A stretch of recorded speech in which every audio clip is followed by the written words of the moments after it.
नमस्कार, सुबह के 10 बजने वाले और आप देख रहे हैं अपना बिहार और मैं हूं आपके साथ विभा उपाध्याय। बुलेटिन की शुरुआत इस वक्त बड़ी खबर के साथ।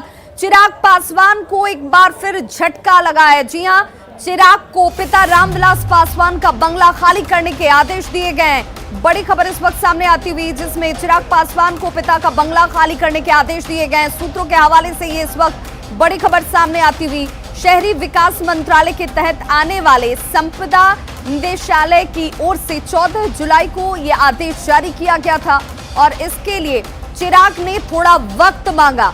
दिल्ली के 12 जनपद स्थित इस बंगले में रामविलास पासवान 3 दशक से भी ज्यादा वक्त से रह रहे थे, लेकिन अब चिराग पासवान को इस बंगले को खाली करने को लेकर आदेश मिले हैं। सूत्रों के हवाले से यह बड़ी खबर इस वक्त सामने आती हुई। 14 जुलाई को यह आदेश जारी किया गया था और सहयोगी अमितेश हमारे साथ इस वक्त ज्यादा जानकारी के साथ फोन लाइन पर दिल्ली से जुड़ गए। अमितेश, ये आदेश 14 जुलाई को एक सप्ताह का वक्त मांगा जाता है, उससे कहीं ज्यादा वक्त निकल चुका। अब क्या इस वक्त इस पूरे घटना को लेकर अपडेट है? देखिए, शहरी विकास मंत्रालय के अंतर्गत आने वाले डायरेक्टरेट ऑफ स्टेट्स की तरफ से ये आदेश जारी किया गया है और चिराग पासवान को बंगला खाली करने के लिए कहा गया है। क्योंकि चिराग पासवान बतौर सांसद, उनको नॉर्थ एवेन्यू में बंगला मिला हुआ है, दूसरी बार वो सांसद बने हैं, तो उनको अलग से बंगला अलॉट है। ये उनके पिता स्वर्गीय रामविलास पासवान के नाम पर बंगला अलॉट था, जो पहले रामविलास पासवान केंद्रीय मंत्री थे। उस नाते लुटियन जोन्स में टाइप 8 बंगला जो होता है सबसे बड़ा बंगला माना जाता है, तो वो बंगला अलॉट है और पिछले 30 सालों से यहाँ से रामविलास पासवान और उनका परिवार रहता आया है। अब उनके निधन के बाद ये इस बंगले को खाली करने के लिए आदेश दिया गया है और माना जा रहा है कि जल्द ही बंगला खाली करना पड़ेगा चिराग पासवान को। हालांकि जो सूत्र बता रहे हैं उसके मुताबिक उन्होंने मुलाकात की थी हरदीप सिंह पुरी से, जो कि शहरी विकास मंत्री हैं।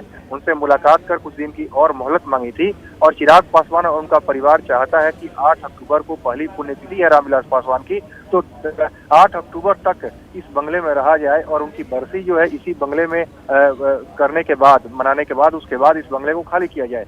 तो फिलहाल अभी शहरी विकास मंत्रालय की तरफ से इस पर मोहलत नहीं दी गई है, लेकिन जो सूत्र बता रहे हैं उनके मुताबिक चिराग पासवान और उनका परिवार चाहता है इस बंगले में हम लोग रहें और 8 अक्टूबर को स्वर्गीय रामविलास पासवान की पहली पुण्यतिथि के बाद ही इस बंगले को खाली किया जाए। ये इस वक्त इन लोगों की तरफ से आग्रह कह लीजिए या फिर अपनी तरफ से बात रखी गई। बहुत बहुत शुक्रिया अमितेश इस तमाम जानकारी के लिए। और बिहार ब्यूरो चीफ दिवाकर तिवारी हमारे साथ इस वक्त जुड़ गए हैं।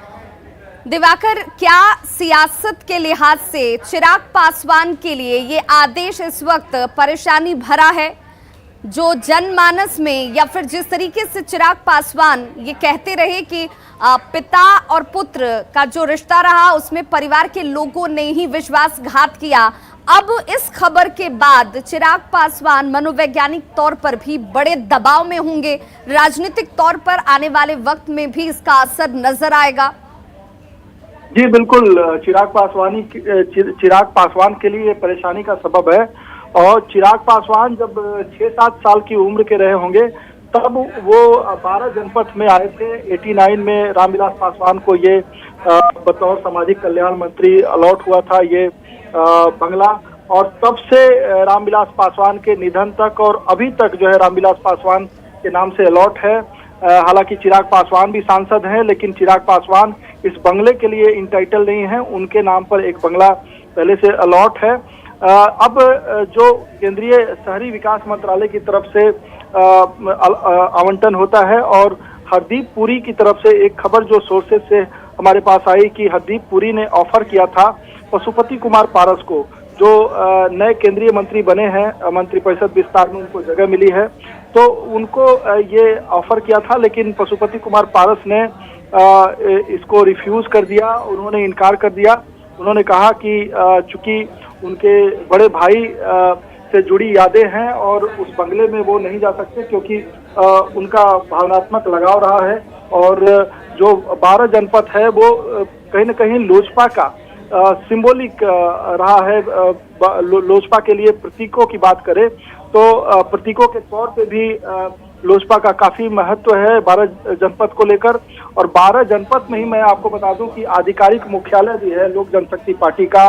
12 जनपद में ही रहते हुए रामविलास पासवान 6 प्रधानमंत्रियों के साथ केंद्र में मंत्री रहे।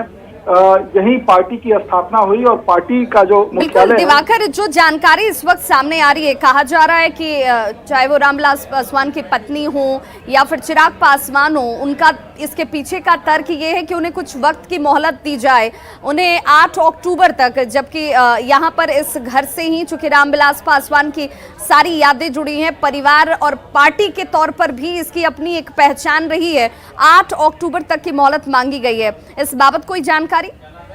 देखिए, चिराग पासवान और उनके परिवार की तरफ से ये जरूर मोहलत मांगी गई है कि 8 अक्टूबर जो पहली पुण्यतिथि होगी रामविलास पासवान की, उस वक्त तक इस बंगले में रहें। और चिराग पासवान के लिए ये मनोवैज्ञानिक भी एक तत्व हो सकता है कि जिस पार्टी की बुनियाद जिस बंगले में रही है, मुख्यालय भी उनका यही रहा है, कानूनी तौर पे उनको कहीं और मुख्यालय उसका स्थापित करना पड़ेगा। साथ ही चिराग पासवान की जो राजनीति है, परसेप्शन एक है 12 जनपद को लेकर, उनके कार्यकर्ता और जो कैडर होते हैं, पार्टी के नेता होते हैं, वो काफी सहज होते हैं 12 जनपद को लेकर। एक पहचान है लोजपा के, अगर लोजपा की बात करें तो 12 जनपद उससे जुड़ा हुआ है, रामविलास पासवान की बात करें तो 12 जनपद जुड़ा हुआ है। तो वो जो परसेप्शन है वो झटके में खत्म हो जाएगा। और रही बात चिराग पासवान की, तो चिराग पासवान, जब मैंने आपको बताया कि 6-7 साल की उम्र से चिराग पासवान वहां रहते आ रहे हैं। यहीं उन्होंने पहली बार लोकसभा में प्रवेश किया, दूसरी बार लोकसभा में प्रवेश किया। उनको नया आवास आवंटित हुआ, लेकिन वो अपने पिता के साथ इसी आवास में रहते थे। तो एक तरीके से चिराग पासवान के लिए परेशानी का सबब है और ये परसेप्शन से जुड़ा हुआ है। बिल्कुल, ये परसेप्शन लोगों के बीच में कितना इम्पैक्ट डालने वाला है, ये परसेप्शन पार्टी को कितना नुकसान, या चिराग पासवान के गुट के पार्टी के लिए कितना बड़ा नुकसान कर सकता है, इसका आभास चिराग पासवान को भी जरूर होगा। बहुत बहुत शुक्रिया दिवाकर तिवारी इस तमाम जानकारी देने के लिए।